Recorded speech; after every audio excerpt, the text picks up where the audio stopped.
Livro Jesus Cristo, Vida da Alma, Dom Columba Marmion. Capítulo 4. Jesus Cristo, causa eficiente da graça. E ainda da pessoa adorável de Nosso Senhor que vamos tratar. Nunca vos canseis de ouvir falar dele. Nenhum assunto nos deve ser tão caro, nenhum nos pode ser mais útil. Tudo possuímos em Cristo e fora dele não há salvação nem santificação possíveis. Quanto mais estudamos o plano divino nas Sagradas Escrituras, melhor vemos que um grande pensamento dele se desprende a dominar tudo. Jesus Cristo, verdadeiro Deus e verdadeiro homem, é o centro da criação e da redenção. Todas as coisas a ele se ordenam. Por ele nos é comunicada toda a graça. Por ele é dada ao Pai toda a glória. A contemplação de Nosso Senhor não só é santa, como é santificante. Só o pensar nele, olhar para ele com fé e amor, já nos santifica. Para certas almas, a vida de Jesus Cristo é assunto de meditação, como tantos outros. Isto não basta. Jesus Cristo não é um dos meios da vida espiritual. Ela é toda a nossa vida espiritual. O Pai vê tudo no seu Verbo, no seu Cristo, e tudo encontra nele. Apesar de ter exigências infinitas de glória e louvor, encontra-as no seu Filho, nas mais pequeninas ações do seu Filho Jesus Cristo. É o seu Filho muito amado, em quem põe as suas complacências. Por que não fazemos Jesus Cristo ser igualmente o nosso tudo? O nosso modelo, a nossa satisfação, a nossa esperança, o nosso suplemento, a nossa luz, a nossa força, a nossa alegria? É tão importante essa verdade que quero insistir nela. A vida espiritual consiste principalmente em contemplar a Jesus Cristo para reproduzir em nós o seu estado de Filho de Deus e as suas virtudes. As almas que têm os olhos constantemente fixos em Cristo veem à sua luz o que nela se opõe ao desenvolvimento da vida divina. Procuram então em Jesus a força para vencer os obstáculos, para lhe agradar, pedem-lhe que a ampare na fraqueza, que faça nascer e aumentar sempre nelas aquela disposição fundamental, resumo de toda a santidade, procurar sempre o que é agradável ao Pai. Estas almas colocam-se inteiramente dentro do plano divino, fazem rápidos e seguros progressos no caminho da perfeição e da santidade. Não têm a tentação do desânimo quando caem em alguma fraqueza, pois sabem muito bem que por si mesmas nada podem, nem a tentação de se vangloriar do seu processo, pois estão convencidas de que, se os seus esforços pessoais são necessários para corresponder à graça, é a Jesus Cristo que nelas habita, vive e opera, que devem à perfeição. Se produzem muitos frutos, não é só por estarem unidas a Cristo pela graça e fidelidade no amor, mas porque Jesus Cristo permanece nelas. Com efeito, Jesus Cristo não é apenas um modelo, como o que o pintor contempla quando faz um retrato. Também não podemos comparar a sua imitação ao que fazem certos espíritos medíocres, quando imitam os feitos e gestos de um grande homem por quem sentem admiração. Imitação toda afetada, superficial, que não penetra no interior da alma. A nossa imitação de Jesus Cristo é completamente diferente. Jesus Cristo é algo mais do que um modelo, do que um pontífice que nos mereceu a graça de o imitar. É Ele próprio que, pelo seu Espírito, opera no íntimo da alma, para nos ajudar a imitá-lo. Por que razão? Porque, como vos disse ao expor o plano divino, a nossa santidade é de ordem essencialmente sobrenatural. Deus não se contenta, nunca se contentará, desde que resolveu fazer de nós seus filhos, com uma moralidade ou uma religião natural. Quer que operemos como os filhos de raça divina. Mas é por seu Filho, em seu Filho, pela graça que nos mereceu seu Filho, Cristo Jesus, que nos leva a realizar esta santidade. Toda a santidade que destinou para todas as almas Deus depositou-a em Jesus Cristo, e é da sua plenitude que todos nós devemos receber as graças que nos fazem santos. Se Cristo possui todos os tesouros da ciência, de sabedoria e de santidade, é para nos fazer participar deles. Veio ao mundo para que tivéssemos a vida divina em nós e a tivéssemos em abundância, e abriu a todos a fonte da vida divina pela sua paixão e morte. Mas nunca o esqueçais, esta fonte está nele, e não fora dele. É ele também quem a derrama sobre nós, a graça, princípio de vida sobrenatural. Só vem por ele.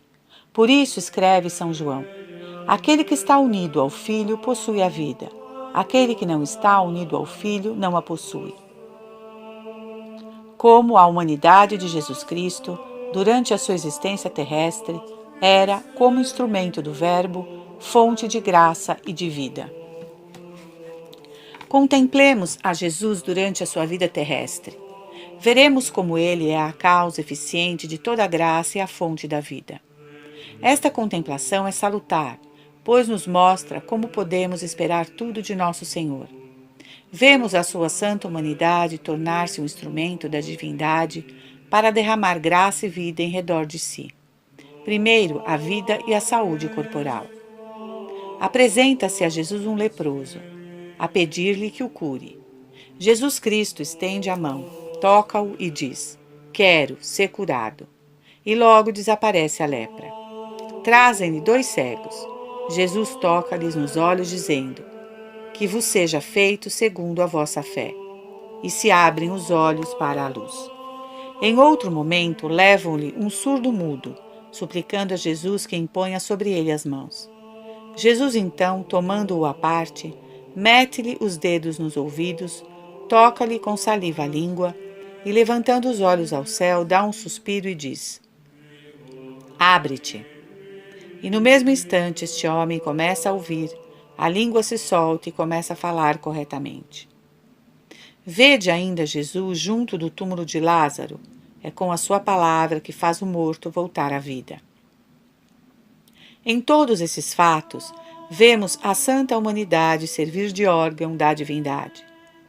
É a pessoa divina do Verbo que cura e ressuscita, mas para operar estas maravilhas, o Verbo serve-se da natureza humana que lhe está unida.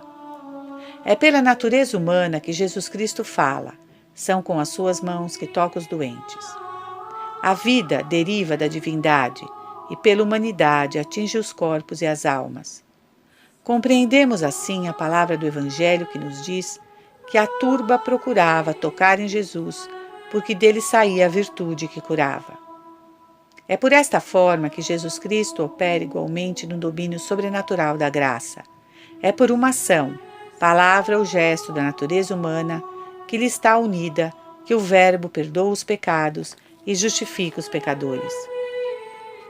Vede Maria Madalena, no meio de um banquete, banhar em lágrimas os pés de Cristo. Diz-lhe Jesus: os teus pecados estão perdoados, a tua fé te salvou, vai em paz. É a divindade quem perdoa os pecados, pois só ela o pode fazer. Mas é com uma palavra que Jesus pronuncia esta remissão. A sua humanidade era um instrumento da graça. Mais explícita ainda esta cena do Evangelho. Apresentam um dia a Jesus um paralítico deitado num leito. Os teus pecados te são perdoados, diz Jesus. Mas os fariseus que o ouvem e não creem na divindade de Cristo murmuram: quem é este homem que se atreve a perdoar os pecados? Só Deus o pode perdoar. E nosso Senhor, querendo mostrar-lhes que era Deus, responde-lhes: o que é mais fácil dizer? Seus pecados estão perdoados? Ou dizer: levanta-te e anda? Pois, para que saibais que o Filho do Homem, notai a expressão Filho do Homem, nosso Senhor emprega propositadamente em vez de Filho de Deus, para que saibais que o Filho do Homem tem poder na terra para perdoar os pecados, eu te digo, e dirige-se ao paralítico: pega no teu leito e vai para a tua casa. E logo, levantando-se à vista de todos, pega no leito em que jazia e vai para casa a glorificar a Deus. Assim, Jesus Cristo faz milagres, perdoa os pecados e distribui a graça com uma liberdade e uma força soberanas, porque sendo Deus é a fonte de toda a vida. Mas faz isso servindo-se da sua humanidade. A humanidade de Cristo é vivificadora, em razão da sua união com o Verbo divino. O mesmo se dá na paixão e morte de Jesus. É na sua natureza humana que Jesus sofre, expia e merece. A sua humanidade torna-se instrumento do Verbo, e os sofrimentos da santa humanidade operam a nossa salvação. São a causa da nossa redenção e dão-nos a vida. Estávamos mortos pelo pecado, mas Deus vivificou-nos juntamente com Cristo por Cristo, perdoando-nos todos os pecados. São Tomás diz claramente: no momento em que, por amor para com o Pai e para conosco, se entregar para dar a vida divina a todos os homens, Jesus pede ao Pai que glorifique o seu Filho, pois lhe deu autoridade sobre toda a carne, para que, acrescenta, a todos aqueles que me destes, eu dê a vida eterna. Jesus pede ao Pai que realize já, em princípio, o seu plano eterno. O Pai constitui Jesus Cristo o chefe da humanidade, e só em Cristo que Ele quer que toda a humanidade encontre a salvação, e nosso Senhor pede que assim se realize, pois vai, pela sua paixão e morte, em substituição de nós, expiar todos os crimes da humanidade inteira e merecer para ela as graças da salvação e de vida. A oração de nosso Senhor foi ouvida, porque operou pelos seus sofrimentos e méritos a salvação do gênero humano.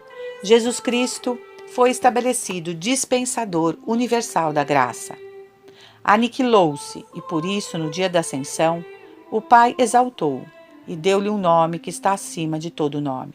Constituiu-o herdeiro de todas as coisas. Porque Jesus Cristo as conquistou pelo seu sangue, o Pai deu-lhe as nações em herança. Foi para elas que todo o poder de graça e de vida foi dado a Jesus Cristo no céu e na terra. Data et mihi hominis potestas in cielo et in terra. Porque ama o Filho, o Pai tudo pôs nas suas mãos. Assim, único modelo, Pontífice Supremo, Redentor do mundo e Mediador universal, Jesus Cristo foi, além disso, constituído dispensador de toda a graça. A efusão da graça em nós, diz São Tomás, pertence só a Cristo, e esta causalidade santificadora provém da união íntima, em Cristo, da humanidade com a divindade. A alma de Cristo, diz ainda, recebeu a graça no mais eminente grau de plenitude. Em razão desta plenitude que recebeu, convém que Jesus Cristo reparta com as almas, desempenhando assim o seu ofício de cabeça e chefe da Igreja. Por isso, a graça que adorna a alma de Cristo é, na sua essência, a mesma que a graça com que nos justifica a nós. Como, desde a sua ascensão, Jesus Cristo realiza essa eficiência, meios oficiais, os sacramentos, produzem a graça por si mesmos, mas em virtude dos merecimentos de Jesus Cristo. Mas podeis perguntar: e agora que Jesus Cristo subiu aos céus e os homens já o não veem neste mundo, nem o ouvem, nem lhe tocam, como é que se produz esta força de graça e de vida? Como é que se exerce a ação de nosso Senhor sobre nós? De que modo é Ele agora a causa eficiente da nossa santidade e produz em nós a graça, fonte de vida? Jesus Cristo, sendo Deus, é Senhor absoluto dos seus dons e do modo de os distribuir. Assim como não podemos limitar o seu poder, assim também não podemos determinar todos os seus modos de ação. Jesus Cristo pode, quando lhe apraz, derramar a graça na alma diretamente, sem intermediário. A vida dos santos está cheia de exemplos destes de liberdade e liberalidade divinas. Porém, na economia atual, o caminho normal e oficial por onde chega até nós a graça de Jesus Cristo são, antes de mais nada, os sacramentos por ele instituídos. Podia santificar-nos de outro modo, mas desde que, sendo Deus, instituiu estes meios de salvação que só Ele tinha o direito de determinar, pois só Ele é o autor da ordem sobrenatural. É a estes meios autênticos que, em primeiro lugar, devemos recorrer às práticas de ascese que possamos inventar para conservar e aumentar em nós a vida divina. Não tem valor algum, senão na medida em que nos ajudam a tirar maior proveito dessas fontes de vida. São estas, com efeito, as fontes verdadeiras e puras, e ao mesmo tempo inesgotáveis, onde encontramos infalivelmente a vida divina de Jesus Cristo, está cheio e que nos deseja comunicar. Vejamos, pois, quais são estes meios. Não vos vou apresentar aqui uma exposição de toda a teologia dos sacramentos, mas espero dizer o bastante para vos mostrar como nestas suas invenções resplandece a bondade e a sabedoria de nosso Divino Salvador. O que é um sacramento? O Santo Concílio de Trento, ao qual, nesta matéria, devemos recorrer sempre, pois fixou a sua doutrina com admirável precisão, diz-nos que o sacramento é um sinal sensível que significa e produz uma graça invisível. É um símbolo que contém e confere a graça divina. É um sinal sensível, exterior, tangível. Somos, ao mesmo tempo, matéria e espírito, e Jesus Cristo quis utilizar a matéria. Água, óleo, pão, vinho, palavra, imposição das mãos, para significar a graça que deseja produzir nas nossas almas. Jesus Cristo, sabedoria eterna, acomodou à nossa natureza, material e espiritual, os meios sensíveis de nos comunicar a graça.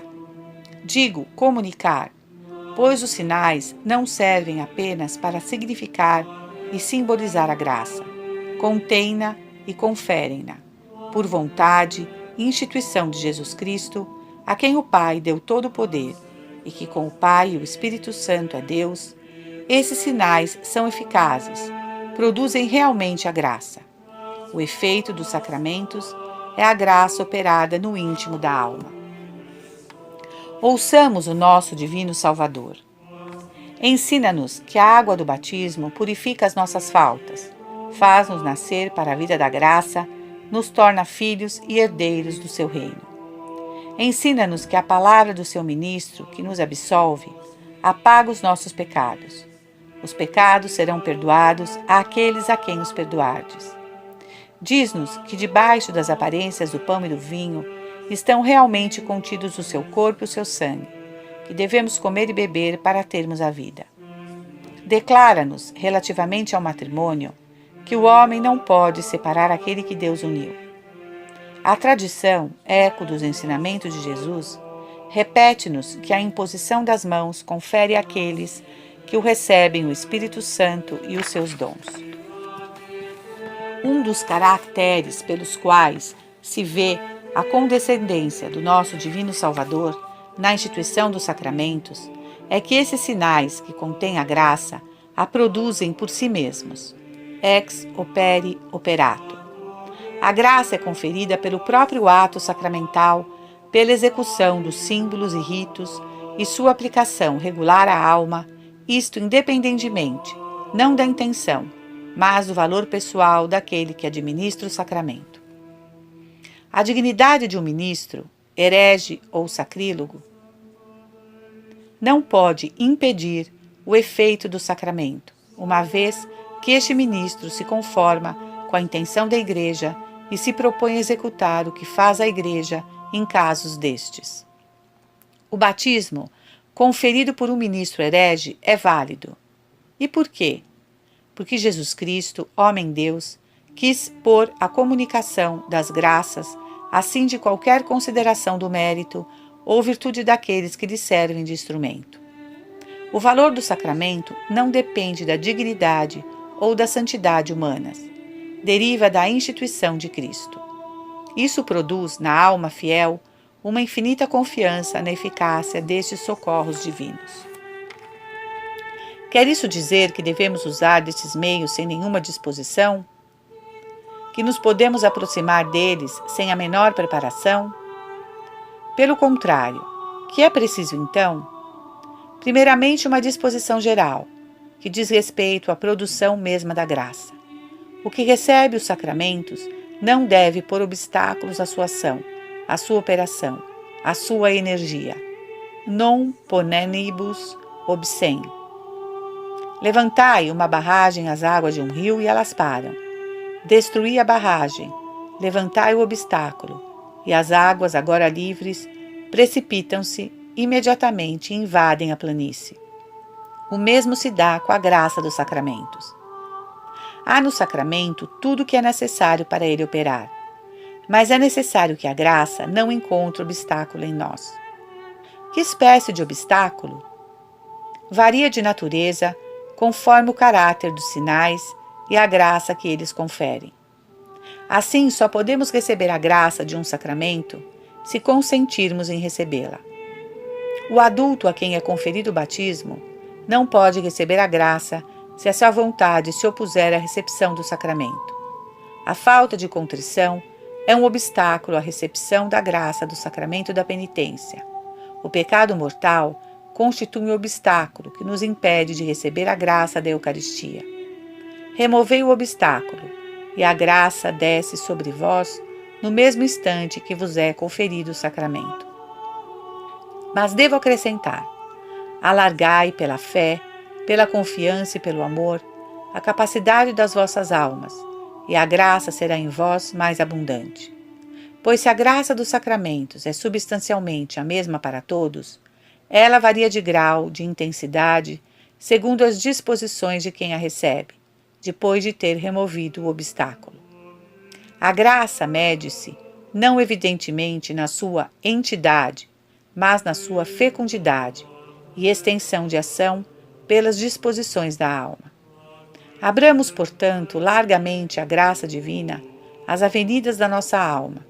Empreguemos toda a caridade e pureza desejáveis, para que Jesus Cristo faça superabundar em nós a sua vida divina. Porque é Ele, Jesus Cristo, o Verbo encarnado, que, enquanto Deus, é a causa eficiente, primeira e principal da graça produzida pelos sacramentos. E por quê? Porque a graça só pode ser produzida por aquele que é seu autor e sua fonte. Os sacramentos, sinais destinados a transmitir esta graça à alma, operam unicamente como instrumentos. São causa da graça, causa real eficiente, mas unicamente instrumental. Observai um artista na sua oficina. Com o cinzel, trabalha e escava o mármore para realizar o ideal que o seu gênio concebeu. Uma vez terminada esta obra-prima, pode dizer-se com exatidão que ele é o seu autor. Mas o cinzel foi o instrumento encarregado de transmitir a ideia do artista. A obra deve-se ao cinzel, mas ao cinzel guiado e animado pela mão do mestre, sendo esta dirigida pelo gênio que concebeu a obra a realizar. É o que se dá com os sacramentos. São sinais que produzem a graça, não como causa principal, pois é unicamente de Jesus Cristo que deriva, como de uma fonte única, a graça santificante, mas como instrumento, em virtude do movimento que recebem da humanidade de Cristo, unida ao Verbo e cheia de vida divina. Na pessoa do sacerdote, é o próprio Cristo quem batiza, quem absolve. Pedro batiza, diz Santo Agostinho. É Cristo quem batiza. Judas batiza, é Cristo quem batiza. Seja quem for o ministro, opera por virtude de Cristo. São os merecimentos de Cristo que nos são aplicados, são as suas satisfações que nos são dadas em participação. É a vida de Cristo que, por meio destes canais, corre para as nossas almas. Toda a eficácia dos sacramentos em nos comunicar a vida divina vem de Jesus Cristo, o qual, pela sua vida e pelo seu sacrifício na cruz, nos obteve toda a graça e instituiu esses sinais para fazer chegar até nós. Se tivéssemos fé, se compreendêssemos que estes meios são divinos, duplamente divinos, na sua fonte primária e primordial, no fim último, a que tendem, Com que fervor e frequência nos serviríamos desses meios, multiplicados através do nosso caminho pela bondade de nosso Salvador. Universalidade dos sacramentos. Entende-se a toda a nossa vida sobrenatural, confiança ilimitada que devemos ter nessas fontes autênticas. Neste ponto, o que mais claramente faz resplandecer a admirável sabedoria do Verbo encarnado é que os sacramentos envolvem toda a nossa vida com a sua influência santificadora. Há, diz São Tomás, analogia entre a vida natural e a sobrenatural. Nascemos para a vida sobrenatural pelo batismo. Esta vida tem de se fortalecer. É o efeito da confirmação. Não se nasce nem se chega à virilidade senão uma vez. Por isso, estes dois sacramentos não se repetem. Assim como o corpo necessita de alimento, assim a alma se deve alimentar. O alimento da alma é a Eucaristia, da qual se pode alimentar diariamente. Quando caímos no pecado, a penitência restitui-nos a graça tantas vezes quantas for necessário, purificando-nos das nossas faltas. Se a doença cai sobre nós, a ponto de nos ameaçar de morte, a extrema unção prepara-nos para a passagem rumo à eternidade. E se tais forem os desígnios de Deus, pode até restituir-nos a saúde do corpo. Todos esses sacramentos, tão variados, criam, alimentam, fortalecem, conservam, restabelecem, fazem crescer e desenvolver a vida divina na alma de cada um de nós. E como o homem não é só um indivíduo isolado, mas membro de uma sociedade, o sacramento do matrimônio santifica a família e abençoa a propagação do gênero humano, enquanto que o sacramento da ordem perpetua pelo sacerdócio o poder da paternidade espiritual. Todos esses sacramentos, sem exceção, conferem a graça, isto é, comunicam a alma ou aumentam nela a vida de Cristo. Graça santificante, virtudes infusas, dons do Espírito Santo, esse admirável conjunto que, com o nome de estado de graça, orna a substância da alma e fecunda suas faculdades sobrenaturalmente, a fim de a assemelhar a Jesus Cristo e torná-la digna dos olhares do Eterno Pai. Em cada um dos sacramentos, recebemos a graça santificante ou o seu aumento, mas esta graça reveste, nos diferentes sacramentos, uma modalidade própria. Contém energias especiais, produz efeitos particulares determinados, conforme o fim para qual o sacramento foi instituído e acabamos de indicar. Além disso, como sabeis, o batismo, a confirmação e a ordem imprimem na alma, como que um selo, um caráter indelével, o caráter do cristão e do soldado de Cristo e do sacerdote do Altíssimo. E que, sobretudo, convém fixar nesta analogia, que não devemos levar ao extremo, é que a vida do cristão é santificada nas suas principais fases e que Jesus Cristo providenciou a todas as nossas necessidades sobrenaturais. Seja qual for a fase um tanto importante da nossa existência, lá está a graça, uma graça especial, de oportunidade e salutar. Jesus Cristo acompanha-nos durante toda a nossa peregrinação neste mundo. Está conosco em toda a linha. Tenhamos, pois, fé viva, prática, nestes meios de santificação. Jesus Cristo quis e mereceu que a sua eficácia fosse soberana, transcendente à sua excelência, inesgotável, e a sua fecundidade são sinais cheios de vida divina. Jesus Cristo quis condensar neles, para nos serem comunicados, todos os seus merecimentos e satisfações. Nada os pode nem deve substituir. São, na economia atual da redenção, necessários para a salvação. É forçoso repeti-lo, pois a experiência mostra que, mesmo entre as almas que buscam a Deus, a estima prática destes meios de salvação deixa por vezes muito a desejar. Os sacramentos são, segundo a doutrina da Igreja, os canais oficiais criados autenticamente por Jesus Cristo para nos fazer chegar até o Pai.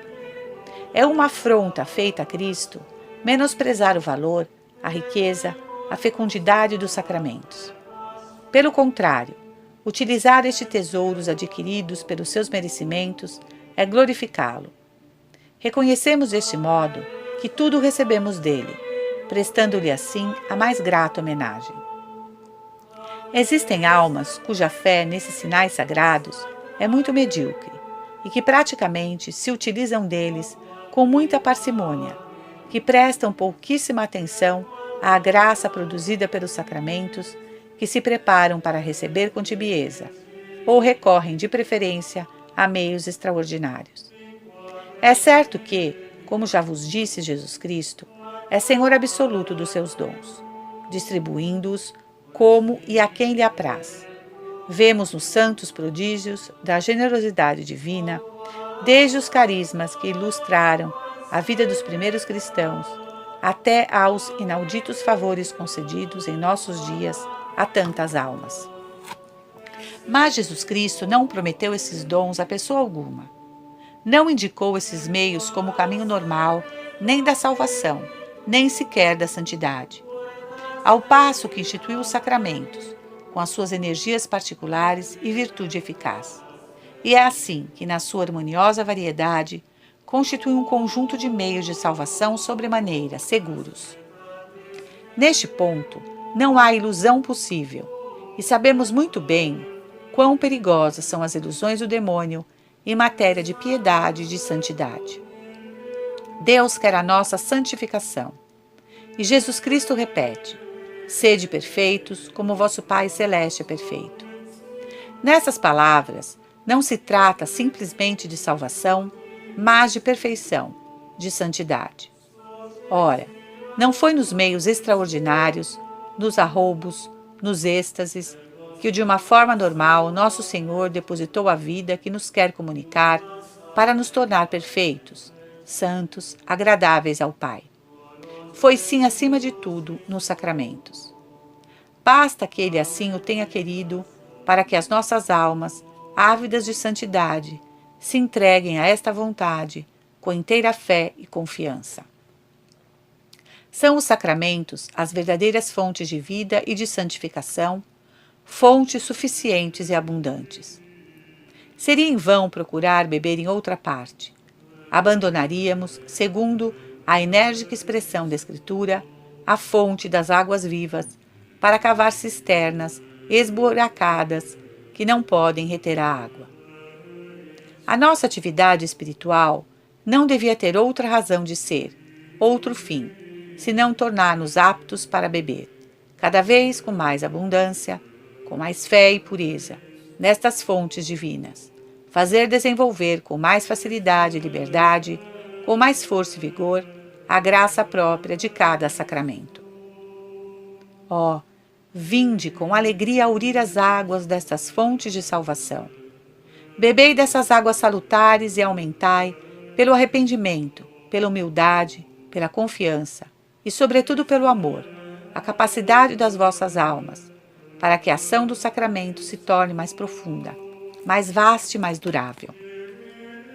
Todas as vezes que nos aproximamos dos sacramentos, renovemos a nossa fé nas riquezas de Cristo. Esta fé não deixa a rotina infiltrar-se na nossa alma que frequenta essas fontes. Recorrei a elas com frequência, sobretudo a Eucaristia, o sacramento de vida por excelência. Estas fontes fazem o Salvador jorrar, pelos seus méritos infinitos, do pé da cruz ou antes, do mais íntimo do seu sagrado coração. Comentando o texto do Evangelho sobre a morte de Cristo, um soldado abriu-lhe o lado com uma lança. Santo Agostinho escreve estas palavras notáveis. O evangelista serviu-se de uma expressão escolhida propositadamente. Não disse, falando da lança que o soldado dera ao lado de Jesus pregado na cruz.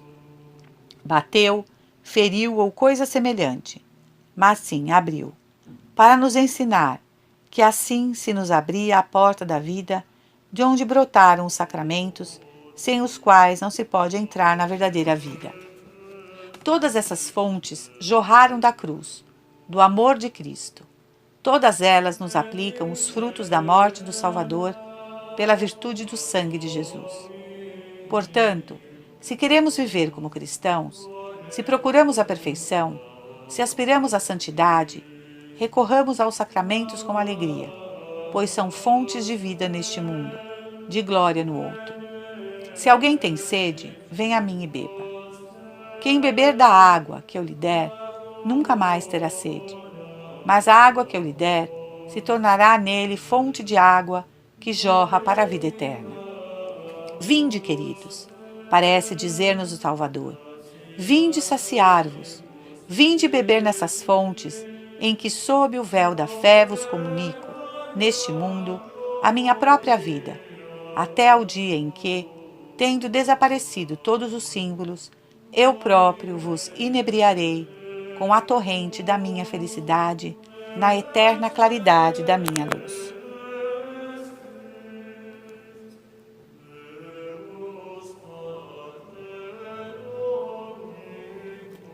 Poder de santificação da humanidade de Jesus fora dos sacramentos, pelo contato espiritual da fé e a importância capital desta verdade. São tão grandes os tesouros da graça que Jesus Cristo nos comunica. São Paulo declara-os insondáveis, que os sacramentos não os esgotam. Jesus Cristo opera também em nós fora dos sacramentos. De que modo? Pelo contato que temos com Ele na fé. Para compreendermos isso, recordemos uma cena contada por São Lucas. Numa das suas viagens apostólicas, o nosso Divino Salvador vê-se rodeado e apertado pela multidão. Uma mulher doente, no desejo de ser curada, chega-se a ele e, cheia de confiança, toca-lhe na orla da túnica. Nosso Senhor pergunta imediatamente aos que o rodeiam: quem me tocou? E Pedro responde: Mestre, a multidão está-nos a apertar por todos os lados e perguntais quem vos tocou? Mas Jesus insiste: alguém me tocou, pois senti sair uma força de mim. Efetivamente, no mesmo instante, a mulher ficou curada, e isso por causa da sua fé. Algo de análogo se dá também conosco, todas as vezes que fora dos sacramentos nos aproximamos de Cristo, sai dele uma força, um poder divino, que penetra nas nossas almas para as iluminar e ajudar. O meio de nos aproximarmos de Jesus, conhecemos muito bem, é a fé. Pela fé tocamos em Cristo e com este divino contato a nossa alma transforma-se pouco a pouco. Como vos disse, Jesus Cristo veio a este mundo para nos fazer participar de todos os seus tesouros, de toda a perfeição das suas virtudes, pois tudo o que é dele nos pertence. Cada uma das ações de nosso Senhor é para nós não só o modelo, mas a fonte das graças. Praticando todas as virtudes, mereceu-nos a graça de podermos praticar essas mesmas virtudes que nele contemplamos. E cada um dos seus mistérios contém uma graça especial da qual deseja comunicar-nos uma verdadeira participação. Aqueles que viveram na Judéia com Cristo e tinham fé nele, receberam uma parte abundante dessas graças que ele merecia para todos os homens, como podemos verificar no Evangelho. Jesus Cristo, como já vos mostrei, tinha o poder não só de curar as enfermidades corporais, mas também de santificar as almas. Vede, por exemplo, como santificou a samaritana, a qual, depois de ter conversado com ele, acreditou que era o Messias. Vede como purificou a Madalena, a qual, considerando-o como um profeta, como enviado de Deus, veio derramar perfume sobre os seus sagrados pés. O contato com o Filho de Deus torna-se fonte de vida para as almas que têm fé nele. Durante a paixão, com o olhar, dá a Pedro, que o renegou, a graça do arrependimento. À hora da morte, o bom ladrão reconhece a Jesus por Filho de Deus e pede-lhe um lugar no seu reino. E o Salvador, já prestes a expirar, concede-lhe o perdão dos seus crimes. Hoje mesmo estarás comigo no paraíso. Tudo isso sabemos muito bem e tão convencidos estamos que dizemos muitas vezes a nós próprios: Oh, se eu tivesse vivido com nosso Senhor na Judéia, se eu tivesse seguido com os apóstolos, se tivesse estado ao seu lado durante sua vida e presenciado sua morte, bem por certo que me teria santificado. Mas escutai o que diz Jesus. Bem-aventurados os que não viram e creram. Não nos quererá isto dizer que o contato com Ele só pela fé é ainda mais eficaz e proveitoso? Acreditemos, pois, nesta palavra do Divino Mestre. As suas palavras são espírito e vida. Estejamos convencidos de que a força e virtude da sua santa humanidade são para nós as mesmas que eram para os contemporâneos, pois Jesus Cristo está sempre vivo. Nunca é demais repetir quão útil é para as nossas almas a união com nosso Senhor pelo contato da fé.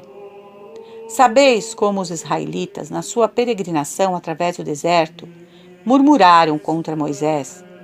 Deus, para os castigar, enviou-lhes serpentes, cujas mordidas os faziam sofrer muito.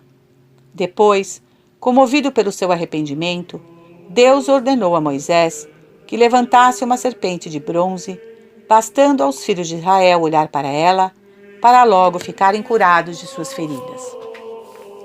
Ora, segundo as palavras de nosso Senhor, aquela serpente de bronze era a imagem de Cristo crucificado. E nosso Senhor disse: quando eu for levantado da terra, tudo atrairei a mim. Tendo Jesus Cristo, pelo sacrifício da cruz, merecido para nós toda a graça, tornou-se para nós fonte de toda a luz e de toda a força.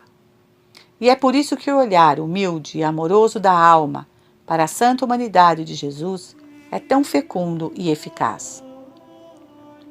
Não pensamos bastante neste poder de santificação que possui a humanidade de Cristo, mesmo fora dos sacramentos. O meio de nos colocarmos em contato com Cristo é a fé na sua divindade, na sua onipotência, no valor infinito das suas satisfações, na eficácia inesgotável dos seus merecimentos. Num dos seus sermões ao povo de Hipona, pergunta Santo Agostinho como podemos tocar em Cristo, uma vez que subiu para o céu. E responde: pela fé, toque em Jesus Cristo quem acredita nele. E o santo doutor recorda a fé daquela mulher que tocou em Jesus para obter a cura. Há, diz ele, muitos homens carnais que viram em Jesus Cristo apenas um homem e não compreenderam a divindade oculta sob o véu da humanidade. Não souberam tocar em Jesus, porque sua fé não era o que devia ser. Quereis tocar em Jesus Cristo com fruto? Crede na divindade, que como verbo ele possui, desde toda a eternidade, em união com o Pai. Crer na divindade de Jesus é, por conseguinte, o meio que nos põe em contato com Cristo, fonte de toda a graça e de toda a vida. E assim, quando ao lermos o Evangelho, recordamos as palavras e ações de Nosso Senhor, quando na oração contemplamos as suas virtudes e, sobretudo, quando nos associamos à Igreja na celebração dos seus mistérios, como vos mostrarei mais tarde. Quando nos unimos a Ele, em cada uma das nossas ações, quer comamos, quer trabalhemos, quer pratiquemos qualquer outra ação honesta em união com as ações que Ele mesmo praticou enquanto esteve no mundo. Se fizermos tudo isso com fé e amor, com humildade e confiança, há então uma força, um poder, uma virtude divina que sai de Cristo, nos ilumina, nos ajuda a afastar os obstáculos que se opõem à sua operação divina em nós e produz a graça em nossas almas. Direis talvez, mas eu não sinto isso. Nem é necessário sentir. Nosso Senhor diz que seu reino nas almas escapa à experiência dos sentidos. A vida sobrenatural não se baseia no sentimentalismo. Se Deus nos faz sentir a suavidade do seu serviço, mesmo nas faculdades sensíveis, devemos agradecer-lhe, servir-nos deste dom interior como de uma escada para subir mais alto, como de um meio para aumentar a nossa felicidade. Mas não devemos apegar-nos a ele, e muito menos estabelecer a nossa vida interior sobre esta devoção sensível. é uma base demasiado instável. Tanto podemos errar, julgando que estamos adiantados no caminho da perfeição, pelo fato de a nossa devoção sensível ser muito intensa, como imaginando que não fazemos progresso algum pelo fato de a alma estar na aridez espiritual. Qual é então a verdadeira base da nossa vida sobrenatural? É a fé. A fé é uma virtude que se exerce pelas faculdades superiores, inteligência e vontade. E que nos diz a fé? Que Jesus é Deus e homem, que sua humanidade é a humanidade de um Deus, a humanidade do ser, que é a sabedoria infinita, o próprio amor, a onipotência. Como duvidar, então, de que quando nos aproximamos dele, mesmo fora dos sacramentos, pela fé, com humildade e confiança, sai dele uma força divina que nos ilumina, fortalece, ajuda e socorre? Nunca ninguém se aproximou de Jesus com fé e não recebesse os raios benéficos que irradiam sem cessar deste foco de luz e calor. Jesus Cristo, que está sempre vivo e cuja humanidade permanece indissoluvelmente unida ao Verbo Divino, é, portanto, para nós, e isso na medida de nossa fé e da intensidade do nosso desejo e de o imitar, luz e fonte de vida, e pouco a pouco, se formos fiéis em o contemplar deste modo, imprimirá em nós a sua semelhança, revelando-se a nós mais intimamente, fazendo-nos participar dos sentimentos do seu divino coração e dando-nos a força para agirmos de harmonia com esses sentimentos. Para mim, dizia Santa Teresa, é mais que evidente que para agradar a Deus, para receber deles grandes graças, é preciso, e é esta a sua vontade, que essas graças passem pela humanidade sagrada de Cristo, na qual o próprio Deus declarou ter posto as suas complacências. Fiz a experiência inúmeras vezes, e nosso Senhor mesmo o disse. Reconheci perfeitamente que esta é a porta por onde devemos entrar, se quisermos que a soberana majestade nos revele altos segredos. Por este caminho, vai-se com segurança. Compreendemos assim a verdade dessas palavras de Jesus. Meu Pai é o celeste vinhateiro, eu sou a videira, e vós os ramos. O que permanecer em mim e eu nele, este dará muito fruto. Segundo a bela observação de Santo Agostinho, é como o homem que Jesus Cristo é a videira. Como Deus, um com seu Pai, é o vinhateiro que trabalha. Não como os vinhateiros deste mundo, exteriormente, mas trabalha no íntimo da alma, produzindo nela o aumento de graça e de vida. Porque acrescenta o grande doutor, com São Paulo, não é nada, nem quem planta, nem quem rega, mas sim Deus, que é quem dá o crescimento. Da cepa, que é Jesus, a seiva da graça corre para os ramos, que são as nossas almas, mas com a condição de permanecermos unidos à cepa. Como? Pelos sacramentos, sobretudo a Eucaristia, o verdadeiro sacramento da união. Quem come minha carne e bebe o meu sangue, permanece em mim e eu nele. E depois pela fé de São Paulo. Pela fé, vivificada pelo amor, isto é, pela fé perfeita que acompanha o estado de graça. Jesus Cristo habita em nós. E cada vez que nos colocamos em contato com Jesus por esta fé, Ele exerce sobre nós o seu poder santificador.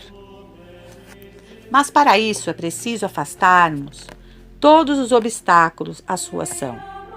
O pecado, as imperfeições totalmente voluntárias, o apego à criatura e a nós mesmos. É preciso que tenhamos um ardente desejo de nos assemelharmos a Ele. É preciso que nossa fé seja viva e prática. Fé viva quer dizer inabalável nos tesouros infinitos de santidade encerrados em Cristo, que é tudo para nós. Fé prática, vigilante, que nos lance aos pés de Jesus para fazermos tudo quanto nos pedir para a glória do Pai. Desta forma, Jesus Cristo, como diz o Concílio de Trento, derrama sem cessar sobre nós a sua virtude santificadora, como a cabeça nos membros, como a videira nos ramos, porque esta virtude salutar precede, acompanha e segue sempre as nossas boas ações. É pela graça de Jesus Cristo que nos tornamos santos, agradáveis a Deus, para que também por Ele seja dada ao Pai toda a glória. Por isso que ama o Filho, o Pai constitui-o chefe do reino dos eleitos e tudo pôs nas suas mãos. Eis uma página de Santo Tomás, de Veritate, que resume muito bem a doutrina exposta nesta conferência. A natureza humana de Nosso Senhor, escreve São Tomás, era como que órgão da divindade, e por isso tinha certa parte nas operações da virtude divina. Assim, quando Jesus Cristo cura o leproso, tocando-o, esse contato causa, instrumentalmente, a saúde do leproso. Ora, essa eficácia instrumental, que exercia relativamente aos efeitos corporais a humanidade do Salvador, exercia igualmente na ordem espiritual. E assim, o seu sangue por nós derramado tem uma virtude santificadora para lavar os nossos pecados. A humanidade de Jesus é, portanto, a causa instrumental da justificação. E essa causa é-nos aplicada espiritualmente pela fé, corporalmente pelos sacramentos, porque a humanidade de Cristo é espírito e corpo. É deste modo que recebemos em nós o efeito dessa santificação que está em Cristo. Por isso, o mais perfeito dos sacramentos é aquele que contém realmente o corpo de Nosso Senhor, isto é, a Eucaristia, consumação de todos os outros. Os outros sacramentos, esses recebem alguma coisa desta virtude pela qual a humanidade de Cristo é o instrumento da justificação. De modo que, segundo a expressão do apóstolo, Hebreus 10, o cristão, santificado pelo batismo, é santificado pelo sangue de Cristo. E é assim que a paixão do Salvador opera nos sacramentos da nova lei. E estes são causa da graça, enquanto concorrem como instrumentos para a produção da graça.